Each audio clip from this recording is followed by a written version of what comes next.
Yung nakakuha ng Yamashita Treasure sa Laguna, nag-message sa atin pero pinadaan sa ibang tao. Ano ang message niya? No? Yan po ang ating pag-uusapan ngayon. Kung bakit nagbigay ito ng mensahe sa atin. Hindi siguro ito makatulog sa kanya pong sinabi na mamahagi o magbigay ng kunting party o party para po sa mga treasure hunter, no, sa atin.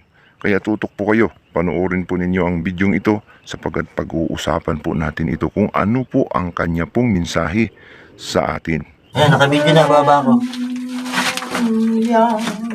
Okay, wala daw may ingay. Pakirambang mo yung hugon. Basta, 1, 2, 3, go. Wala ka raw chinelas. Matulas ka pa pagkasa.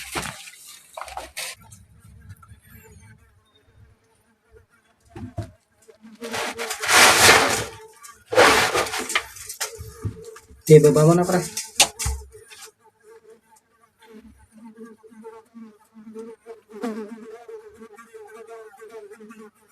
Ang baho to.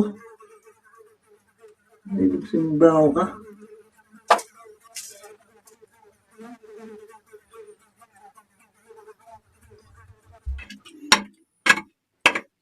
Graba.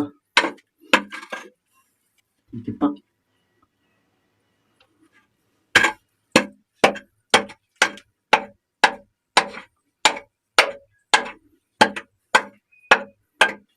Semento. Pre. Semento, oh. Semento ba to? Semento to.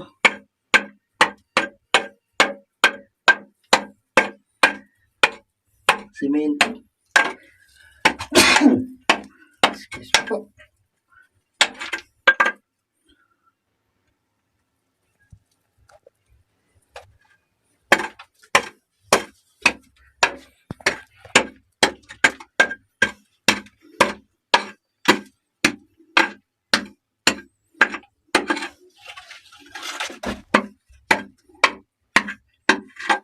Magandang araw po sa kanilang lahat, maayong adlaw sa inyuhang tanan diha sa Kabisayaan o Kamintanawan. Naimbag na aldaw kada kayo amin mga kakabsat tayo na mga Ilocano. May ad na adlaw gid sa inyo tanan dira sa Bacolod kag Iloilo sa aton mga kauturan ng mga Ilonggo. Assalamualaikum warahmatullahi ta'ala wabarakatuh. Luzon, Visayas, Mindanao hanggang Sabah. Tayo na naman po ay magbabalik sa isa na naman pong topic, no, na napakaganda tungkol po ito sa Yamashita Treasure Hunting. Ito nga po ay tungkol doon sa nakahukay, nakakuha ng mga gold bars, mga gold coins sa Luzon, sa Laguna. Nagbigay po siya ng mensahe pero ipinadaan sa ibang tao. Nag-message sa atin yung ibang tao at ipinakita yung kanyang message. Ano ang kanyang message? Yan po ang ating pag-uusapan ngayon kung bakit, no? Bakit siya nagbigay ng mensahe sa atin. Pero bago yan, tayo po muna ay magpapasalamat sa lahat po ng ating mga subscribers, bashers, haters. Maraming salamat po ulit sa patuloy po ninyong pagsuporta, panunood po sa aking mga videos. Sa hindi pa pala nakapag-subscribe, pakipindot na lamang po ang subscribe button sa ibaba at ang notification bell para updated po kayo sa mga susunod kong i-upload. At bilang suporta na rin po yan sa aking channel. At paki-follow na rin po ang aking Facebook page, no, Yusuf Yamato. So tayo na naman po ay mayroon na namang ibabahagi, pag-uusapang topic at exciting na topic tungkol po ito sa mga nakakuha, no. So madalas natin pinapag-usapan puro mga sign markers, ito ay kakaiba, ito ay nakakuha, nakahit, no. Nakadali ng Yamashita Treasure, maraming gold bars, maraming gold coins, no. Tinatamasan niya ngayon ang napakagandang buhay, no, magandang nakaupo lang kasi may mga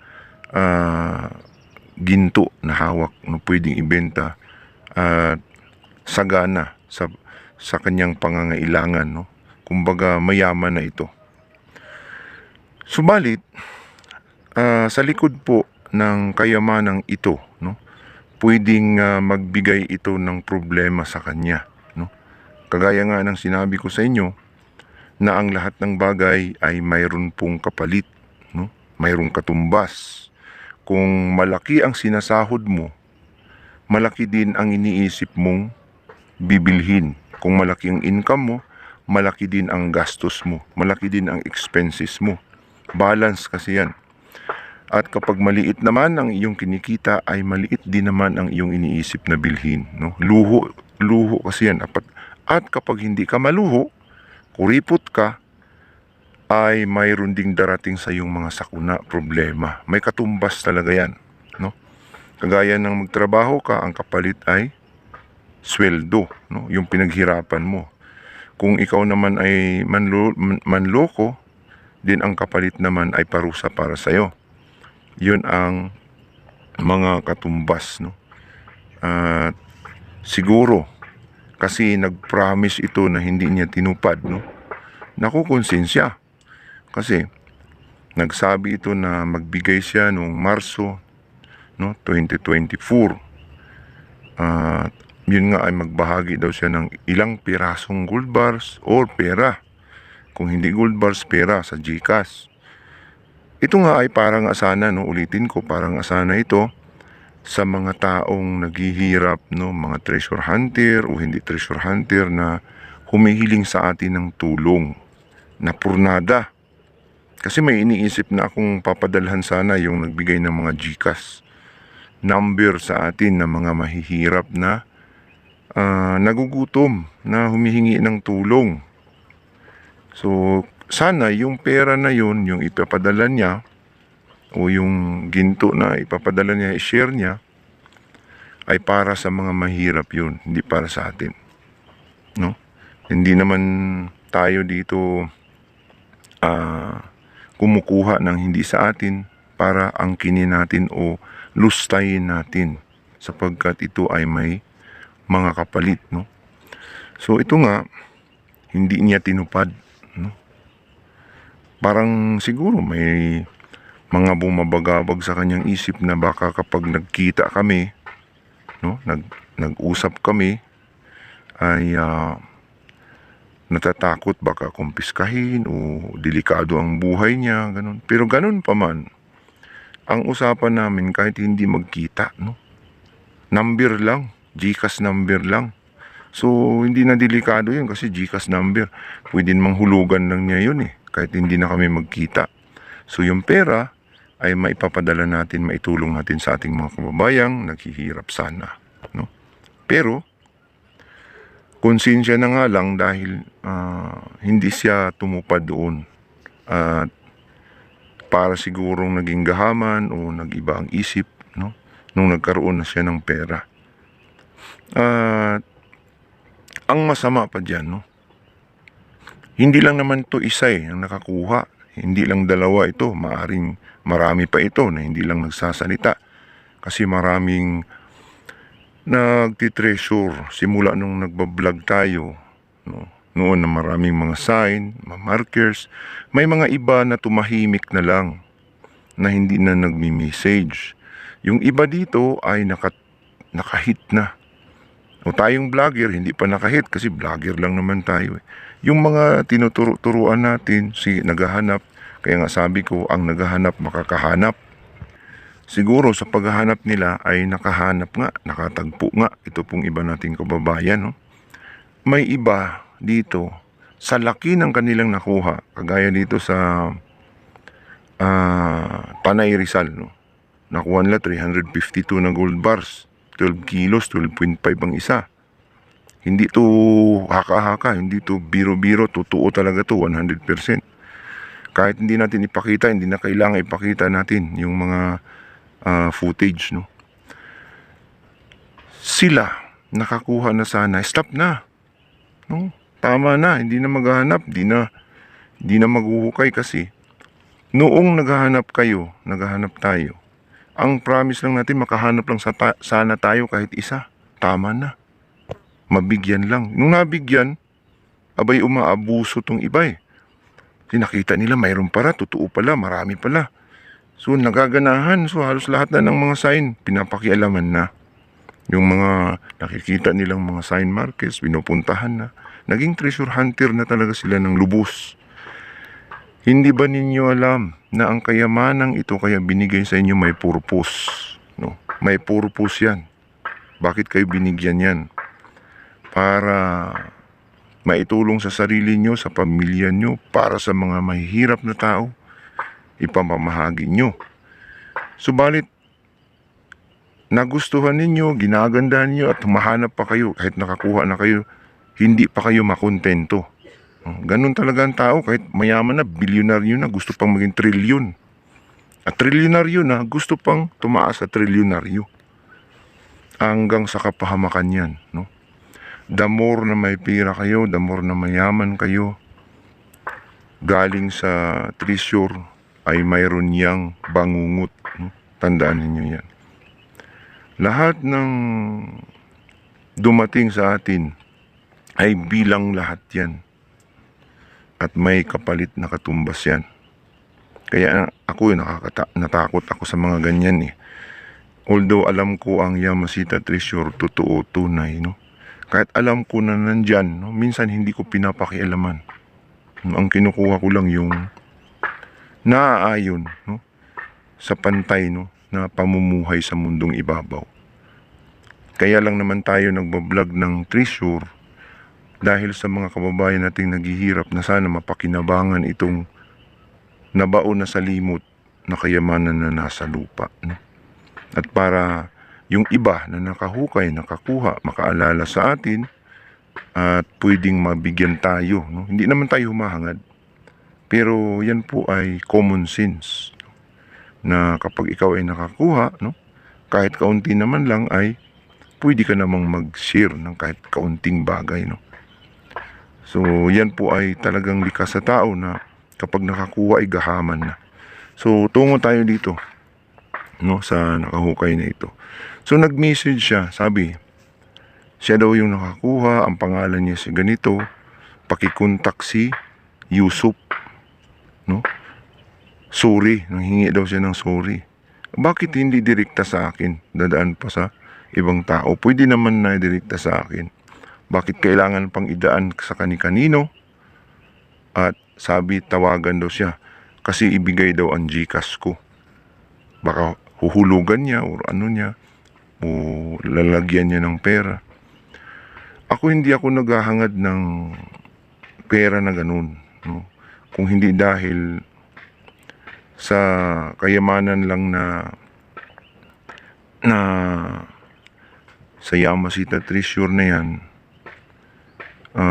kung hindi dahil sa mga mahihirap na kababayan, ay hindi naman ako magbablog ng Yamashita o Treasure kasi gusto ko ring matuklasan ito, no? Makatulong sa kapwa natin tao na naghihirap kasi maraming naghihirap sa Pilipinas. Marami namang kayamanan, bakit hindi natutuklasan dahil sa katamaran, dahil sa kulang sa kaalaman, no? So tayo ay nag-i-influencer, naging motivation tayo, naging konting guide tayo, hindi naman perfect, no? Konting guide tayo para matuklasan ito. Nung matuklasan ng iba, imbis na itulong, ayun na, naging gahaman na sila, no? Nagtatago na, nagpasarap na sa buhay, o ano pa mang naisip nila na kakaiba na, no? Naging lubos na ang pagiging treasure hunter nila. At hindi lang yan, naging magaling pa sila, no? Magaling na sila, may experience na sila, alam na nila kung paano. Yun ay biyaya lamang, no? Ang kagalingan natin, kaalaman natin, biyaya lamang yan. Kumbaga, kung wala pa tayo sa alikabok, wala pa tayo sa tuldok eh. Pagdating sa nilikha, no? Tayo ay nilikha lang na hindi tayo pwedeng magmamataas, hindi tayo pwedeng lumagpas sa limit. No? So, yun nga. Bakit siya nagmi-message? Nakonsensya siguro ito. Hindi makatulog, no? Ang tao kasi na nakakuha ng kayamanan, tapos mayroon kang promise, no? Hanggat hindi mo ito matutupad kasi naibigay sa iyo, ay ito'y babaunin mo ito. Kasalanan mo ito eh. Promise yun eh. No? Tapos nabigyan ka ng biyaya, sisingilin sa'yo yun ng ilang beses. No? Kasi kumbaga, yung binigkas mo, pera na niya yun, party na niya yun. Hindi na sa'yo yun. No? At sa lahat ng mga nakukuhang kayamanan, may tax yan. Tax, hindi, kahit di ka magbigay, sa Panginoon may tax yan, babalik sa inyo yan, sa pamilya nyo. O sa may mangyayaring ano sa pamilya. Kaya nga, kahit saan ka magpunta, sa mga kasulatan ay mayroong tax. No, tinatawag na zakat, sadaka, o kawang gawa, no? Tawag dun percentage. 2.5% na annual na pinaghihirapan mo ay kailangang mai-dispose mo yun. No? Kung napakalaking pera yun o kayamanan, malaki din yung sisingilin sa inyo, sa atin. So, tayo ay masaya, no? Kasi nakaalala siya. Subalit, ang hindi lang maganda doon, bakit kukuha ka pa ng ibang tao o magmi-message ka ba sa ibang tao para iparating sa atin, no? Na magsuri o magbigay ng mensahe para sa kanya. May binigay siyang number na tawagan daw natin. Hindi rin ako basta-basta tatawag, no? Mamaya ay iba naman ang pakay o iba ang iniisip. Ayaw ko rin na sabihing naghahabol ako, no? Sa kanyang pinapromise. Kaya ko lang sinasabi ito, binablog ko na hindi tumupad sa kanyang promise, no? Kasi yung ibibigay niya, mahalaga yun. Kasi ibibigay ko rin sana yun sa mga naghihirap. Kagaya nung may nagpadala sa atin ng video na ito, makonsensya siya nito. Na ang trabaho nitong treasure hunter na ito, hindi naman siya talagang treasure hunter, na discover niya yung mga sign, ay nag-aakyat lang ng mga punong nyug, no? Binabayaran siya para mag-akyat ng punong nyug. Manananggot, no? Kuhanin niya yung nyug, yung ilalaglag niya, din babayaran siya, no? Laborer. Din nagkataong tinatuklasan niya yung mga sign markers. Pinadala sa atin. Din sobrang hirap, wala daw siyang trabaho, walang makain, wala lahat. So lahat yung mga nagsasabi ng ganun sa atin, tayo ay parang nakukonsensya, nasasaktan din, no? Na tayo nakakakain tapos yung kababayan natin ay naghihirap, no? Kawawang kawawa, no? Kaya ang isip ko, once na ma-receive ko yung pera na yun, na ibinibigay sa atin galing sa treasure o galing sa kayamanan, ay automatic ipapadala ko sa GCash ng mga taong ito. So nagpadala ng GCash sa atin kasi ang akala ko, yung time na yun na nag-promise yan, automatic nung March 1 pa lang, ay ini-expect ko na ipapadala ko na yung mga yun. Kasi kawawa naman yung mga kababayang nagmi-message, no? Mga walang bigas o walang makain, no? Ngayon hindi ako nakapag-fulfill, no? Hindi ako nakapagpadala dahil expected ko nga na yun ay ibibigay ko sa kanila. So, parang naging tayo. Naging sinungaling tayo pagdating sa ganun, no? Ayaw ko ng ganun. Gusto ko, kung ano yung sinasabi mo, kung hindi mo tinupad, pwede mong sabihin na pasensya na kasi nagbago ang isip ko or natatakot ako na baka ganito, no? May mga reasons na bakit ganun. Yung bigla ka nalang i-block, tapos biglang magmi-message sa iba na pasensya, tapos pangit yun. Tapos patatawagin mo pa ako doon. Bakit ako tatawag sa iyo? Na pwede namang tumawag kayo sa akin, pwedeng mag-message kayo sa aking messenger, open naman yan. Kung naghiya kang magamit ng account, di magpalit ka ng SIM card, mag-message ka ulit sa messenger ko, sabihin mo ito, akin ang GCash nyo, kaya papadala ko sa inyo. At i-monitor mo, no?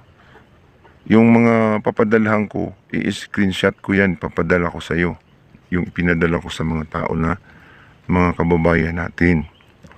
Yung ipinadala ninyong kwan, kung sakaling magpadala kayo. Hindi yung magpapromise kayo tapos gagawin ninyo akong parang tanga na kwan.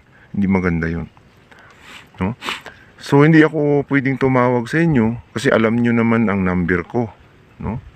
Bago tayo nag-break ng promise o bago ka nag-break ng promise, binigay ko na sa iyo yung number ko. Hindi ko na kailangang tumawag sa iyo. So, yun lang, no? Kung tuparin nyo yun, maraming paraan, no? Nandyan yung messenger ko, open yun eh. 24 hours open. Tapos patatawagin mo pa ako sa number na yan. Eh kung hindi ikaw yan, no, baka ibang tao yan, no? Hindi ko alam, no? Kaya, pangit ninyo na ako pang tatawag sa inyo. Ano kung maghahabol ba ako sa inyo? Dahil niyo kayamanan.